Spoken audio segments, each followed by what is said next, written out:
Good evening, traders. This is Z with a market update on the end of April 2015. This was a chart I had posted early this morning with our levels. This is one of the charts that we use to keep track of bigger ideas, and we believe that if you want to know where day trading opportunities are going to lie, we need to understand how they fit into the bigger picture, where the generals move the market and the big power plays come from those larger institutions that move the market with the size of their trades, and we look for their footprints. This was an area that we had been noticing for quite a while. Zeke had talked about this possibility. He'd like to see that gap close before the end of the week. And as you know, today that turned out to be a very successful idea that he had proposed a day ago. As normal, we start with small rotations. Small ones will lead to bigger ones.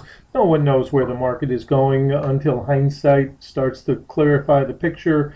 But we felt that this box, the 98 to 02, should be the resistance zone that we would like to use.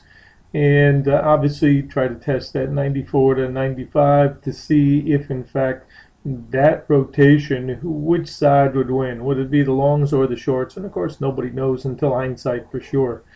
So normally it's accumulate a couple of points if you can. Use that for seed capital during the RTH. I like to promote other traders too, not just myself. Fib Doctor, I think, outstanding professional. I've watched his calls for a number of years now, and very professional trader. So I love promoting other traders who are skillful at what they do and are no nonsense, and certainly not the type of rah-rah where they have to be 100% right. They admit it when they get it wrong, and then just turn their mind around and say, okay, here's a new direction we're going now. We thought at 88 double bottom you must cover something, and then the doors would open if that broke to the 85 to 84 and a half measured move. That was a T1 target today, and then 82 obviously as a potential support for profit taking. This is where we thought the first drive lower where profits should be captured. The 82 support then becomes a known target. For anybody that has studied the markets at all, once you understand where the low is, then the next drive is to try to knock out those stops if you can, and usually you need a double before you can do that. So if any bounce traders thought that was it for the day, you still should cover going into that retest back there into that 94 zone. And above 94s, anything can happen again. And we felt make sure get paid going into that. Zeke had a great idea with that 96 and a quarter key resistance. We talked about why in a room, and we agreed that, you know, certainly it made a lot of sense to make sure paid coming into the 96 to 98. Zeke is an outstanding veteran of the wars, and he and I love to team up and challenge each other with ideas, posting the Fibonacci ideas, and then he and I had a little bit of a discrepancy. He said, I'm not buying. He said, this is, you know, I'm not buying the pullback. This is where Charlie gets caught. And I said, well, we've got to stay open to anything. We do have the end of the month. Don't know if the low is in yet or not, but time will tell, and probably most of us will step out a little bit at lunch anyways and see what develops later in the day, whether or not we can get further penetration south side or not. But the chart said, you know, hit the bounce anyways if you looked at the 10-minute chart. We acknowledge the importance of that is support until broken, that low. Once it is, then we already know subsequent rotations that we are looking for. 78 and a half was a measured move T2 today, and once below that, then the game becomes the 70s, and can we take out that 75 and a half, which was a prior gaps zone? Nobody knows until hindsight. I thought I saw a descending triangle, mentioned that to the traders in the room, mentioned the 75, and said under that prior 82 to 83.5 zone trail, meaning this was a dangerous zone for both sides, and we felt that if it was going to wash out, that then we could get the flush going down to into the 70s, and then as the day wore on, timing would become an issue as well. And that is why we suggested time and price start to cover into those 72s. Any day low is available, including into the 60s, but our feeling was that the majority of the trade was done here by 72. That was a 30-point plunge off of today's high, and close to 50 points for the week, and we just felt this was a good place for traders to cover up. That's why our suggestion was, if you were going to buy, make sure that you use something like a hard stop like 68, 68.5, because we could flush through that too. We know that there are, once the market is roaring, who knows where it will turn eventually.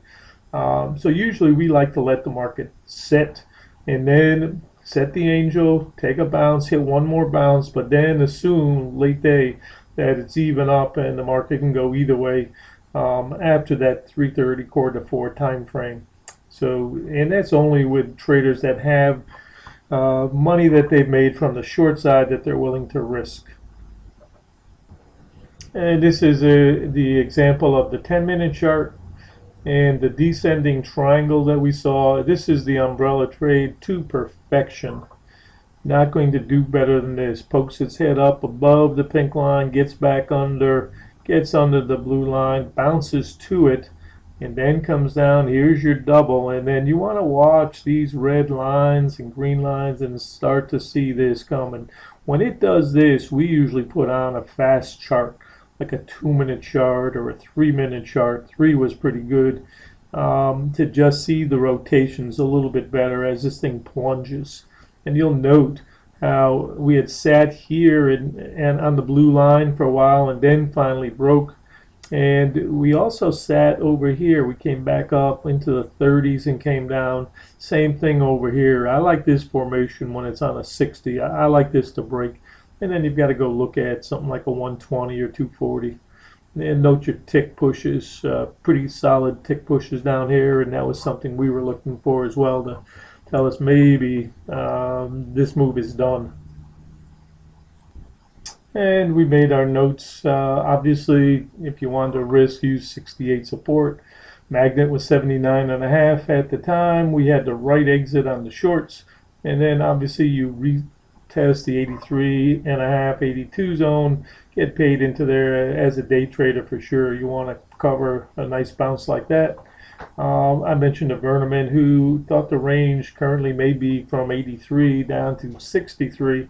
While I don't disagree with a 62.5, 63 potential to undermine that 64.5 double that we've got, you still have to contend with last year's high at 88.75. So we need to factor that into our thinking as well. These are some bonus charts also that I'm going to just show quickly for a minute or two, and those are all here in this post as well. Different size legs, different size bounces, so you can do your Fibonacci retracements. We had the idea that if we broke this right here, this double, then this would be an important break. Come back down and close this gap right here, 75.5, and lower, obviously, whatever it could get in a knife. The safe is falling. You really want to pay attention to timing because that will help you to get a contra. And we said that there's been no contra of substance today after this rotation. We really need one. So we knew we'd get a sharp bounce at the end of the day. The question is when, and that's why we suggested exit into that 72 to 70, which was a really good measured move. We had our demons set up back here at the 00.5. We had obviously out of the gate We had a gap trade going on. We suggested half gap to gap trade, too low to short, but turn your mind around and try to hit a bounce or two. Maybe we won't go as far as we'd like, but we thought we had a shot today to test those 88s again, and obviously to get down into the 80s and certainly get to T1 at least into that 85 to 82 zone. Had a nice sharp bounce. We set this idea right here. At this point, I told Zeke that, we can't discount the idea that they could even square this up and close the gap. He said, no, I'm not buying that. He said, let's just hit it, and we're still going to use the same resistance zone we talked about, 98 to 02. So even if they close it, somebody's going to want profits, and we're going to get something on the way back. So that was the course of action that we thought would be best. And then this double sets right in here. And really the lunch bounce is atrocious. It goes no place and rolls back over. And I had this trend line on, and I said I thought this was pretty steep. But we still spotted it, and it conformed and then took this out. Third time through trade, bang. This is a double, and this is third time through. You get the third time through, that sucker is going. So that's one of the things we try to teach our traders. Got that 88.75 area marked clearly. I want to remember that. At my age, I need every trick in the book to remember these things, and that's one of them. Tunnel vision, the market could not get above those 12s. It takes out the 100s. It takes out the 88s. And then down here, obviously, we know our first targets are going to be in here, and once we break this level, then potentially we can come down and get to the bottom of this line. So overbought becomes oversold. That's just the nature of the beast, and we thought this was a good place to cover up. Same thing with stochastic expiring down here. There's your 5-minute chart. Here's your retest at the end of the day. The blue line idea, don't forget the blue line. These are dynamic pivots. This blue line is much lower at the end of the day compared to where it was back here. So it gets much easier to step over this as the day progresses and this actually migrates lower. The longer term average, however, takes a lot longer. And that's the point of understanding the relationship between all of these. And once we're under the green, the red, the blue, and the pink, we have the umbrella trade, but we also get extended too far from this, and then we can get our snaps. And finally, for those of you who stuck with me this long, there's the reposting of that chart that we started with, and now I've colored that in green to show that that gap has been closed. So this was a great trade sequence. Take out the highs, and we said at the time, this could just be a head fake, couple points higher high, 1, 2, 3 higher high than that 18 high, and we would need to monitor bounces, and if they stalled and were lower highs, lower lows, and we could be coming back this way to find deeper support.